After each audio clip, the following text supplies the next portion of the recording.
بصراحة هذه هي أول مرة نجرب الرز التونسي وحبيته بزاف وحبيت نشارك معكم الطريقة تاعو باش تجربوه وإن شاء الله نتوما ثاني يعجبكم. في قصعة نجيب زوج حبات كروطة مكسوسين رقيق وحبة جريوات مكسوسة رقيقة ثاني، حبة حمص وحبة جلبانة، حبة بصلة نكون قطعتها رقيق وشوية فلفل أخضر حار قصيته ثاني رقيق. عندي شويه دبشه قصيتها، وعندي صدر تاع الدجاج اللي كنت قصيته مكعبات.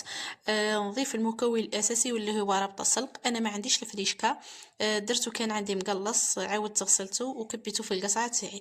بالنسبه للرز كنت غسلته مليح حتى يتنحى له هذاك النشا، ونقعته في شويه مسخون وخليته واني درته. للمكونات الاخرى يعني تاع التوابل الاخرى نسحق زوج حبات طماطم كنت رابيتها، نضيف عليها الثوم والهريسه ومغرفه ونص طماطم كوسوندري. نضيف بالنسبه للتوابل نسحق شويه توابل الدجاج وشويه كركم، شويه زنجبيل مرحي وشويه فلفل احمر، شويه قزبر وشويه فلفل كحل والملح، ونديرو بزيت الزيتون. الوصفه الاصليه بزيت، حبي ديري زيت الاخر ديري عادي. نكب كل شيء على الخليط هذاك بعد ما خففته بشويه ماء.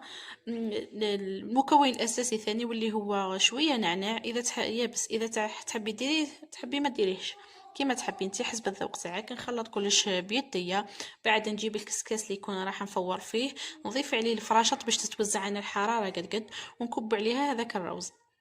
مدة الطهي يا ربي 45 دقيقة ويجيكم طايب على حبة وما يجيش ملبز. والبنة ما نحكيوش، وجربوه وشوفوا، واذا عجبكم ما تنساوش تعلقوا لي ونشوف تعليقاتكم الجميلة، وما تنساوش ديروا لي لايك وابوني وبصحتكم وان شاء الله تجربوه.